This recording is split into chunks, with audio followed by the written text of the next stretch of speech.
Hello বাগান ভাই বোনেরা, যে আমার পিছনে যে গাছটা দেখতে পাচ্ছেন এটা একটা আম্রপালির গাছ। এটা মনে হয় 5 বছরের মতো হয়ে গেছে। গাছটা প্রচুর ফলন হতো এক সময়। তো এটাতে হঠাৎ করে ম্যালফরমেশন দেখা দিল।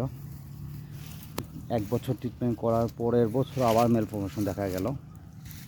তো আমি ভাবলাম গাছটাকে হার্ড প্রুনিং করে দিয়ে সিস্টেমেটিক ফাঙ্গাসের 2-3বার দিলে হয়তো ঠিক হয়ে যাবে। এই যে আমি হার্ড প্রুনিং করে দিয়েছি। গাছটা দেখেন কত বড়, যে আমি হাত দিলেই বুঝতে পারবেন অনেক বড় গাছ। গোড়াটা অনেক বড় হয়ে গেছে। বাট আমি হার্ড প্রুনিং করে দেওয়ার পর আজকে থিনিং করলাম, মানে ডালপালা কিছুটা কমিয়ে দেওয়ার জন্য। এর মধ্যে একটু ব্যাকটেরিয়ার এফেক্টও দেখা যাচ্ছে। ছত্রাকে ধরেছিল, বেরিগুলো স্প্রে করতে পারি না বিদায়।